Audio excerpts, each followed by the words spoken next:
Good morning students. Class 5th chapter 13 अव्यय। अव्यय का मतलब होता है बेटा अविकारी शब्द। अविकारी शब्द कौन से होते हैं?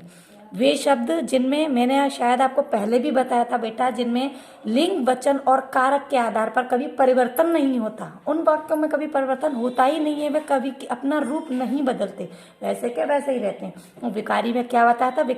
विकारी इसका उल्टा है।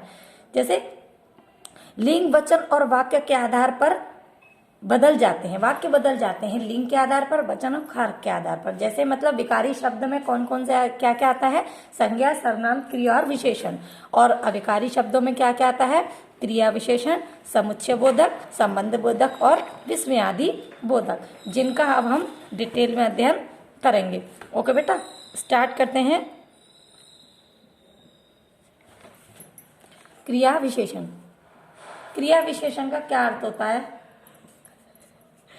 जो शब्द क्रिया की विशेषता बताते हैं। और विशेषण किसे कहते हैं?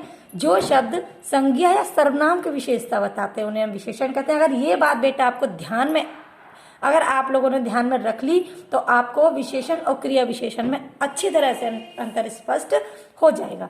क्रिया विशेषण क्या होते हैं? जो शब्द क्रिया की विशेषता बताते हैं उन्हें क्रिया विशेषण कहते हैं। जैसे बच्चा बहुत रोया, तो रोना क्या हो गया बेटा? रोना, ध्यान से सुनेंगे बेटा, रोना हो गया हमारा क्रिया। और बहुत क्या हो गया? बहुत ज्यादा रोया है, तो इसकी क्या हो गया? विशेषता, बहुत रोया।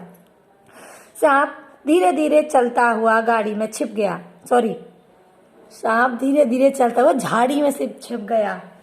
ठीक है, झाड़ी में छिप गया या सांप धीरे धीरे चला, तो चलना क्या हो गया बेटा? चलना हो गई हमारी क्रिया, धीरे धीरे हो गया हमारा विशेषण। कैसे चला? धीरे धीरे चला। मैं आपको एक बात और बता देती हूँ, ठीक है, जिससे आपको आसानी से समझ में आ जाएंगे क्रिया विशेषण। सबसे पहले इसकी डेफिनेशन देखते हैं कि जो शब्द क्रिया की विशेषता दर्शाते हैं, अभी मैंने बताया था, या बताते हैं, वे क्रिया विशेषण कहलाते हैं। अब बेटा ये अब आपके क्रिया विशेषण के भेद अगली क्लास में है, इसमें नहीं है, लेकिन फिर भी मैं आपको अच्छी तरह मैं ऐसा एक एग्जाम्पल उदाहरण बताऊंगी जिससे आपके अच्छी तरह समझ में आ जाएंगे।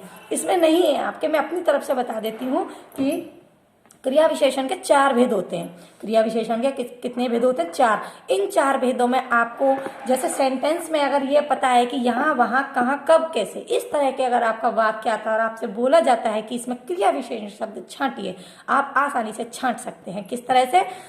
क्रिया विशेषण के होते हैं बेटा 4 भेद होते हैं। कौन कौन से? पहला होता है आपका स्थानवाचक, दूसरा आ जाता है आपका कालवाचक, तीसरा आ जाता है आपका बेटा परिमाणवाचक, और चौथा आ जाता है आपका रीतिवाचक। अब ये किस तरह से पहचाने जाएंगे ये मैं आपको आसानी से बताती हूँ। देखिए, स्थानवाचक में आपको एक स्थानवाचक में आ जाता है कहाँ। जैसे मान लीजिए किसी की दुर्घटना हुई, ठीक है, चलिए मान लेती हूँ, मैं अपना एग्जांपल लेती हूँ, मेरी कहीं दुर्घटना हो गई, मेरा कहीं एक्सीडेंट हो जाता है, ठीक है, मेरी मम्मी को पता पड़ती है कि मेरी बेटी का एक्सीडेंट हो गया। अब वो पूछेंगी, सबसे पहले एक्सीडेंट होने वाले से क्या पूछते हैं कि जिसका एक्सीडेंट हुआ था, मेरी मम्मी पूछती है अरे कहाँ हुआ है, तो क्या हो गया? स्थानवाचक। जिन वाक्यों में आए कहाँ, ठीक है, कहाँ पे हुआ है, इस जगह पे हुआ, तो हम स्थान बताएंगे।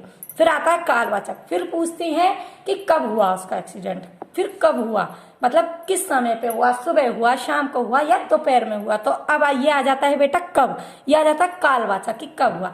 अब फिर वो तीसरी बार में मेरी मम्मी पूछती हैं कि उससे कितनी चोट आई है, ये पूछते हैं ना कि कितनी चोट आई है, तो कितनी, कितना, तो ये भी मैंने आपको विशेषण में बताया था, परिमाणवाचक विशेषण में बताया था, कितनी लगी उसके चोट, कैसे, मतलब कब लगी, कहाँ लगी, ये तो स्थान और कालवाचक हो गए, ठीक है। या अभी लगी है, अभी का मतलब भी कालवाचक हो जाता है, ठीक है। तो कब लगी, ये क्वेश्चन पूछा, कब लगी, कालवाचक। कितनी लगी है, परिमाणवाचक है।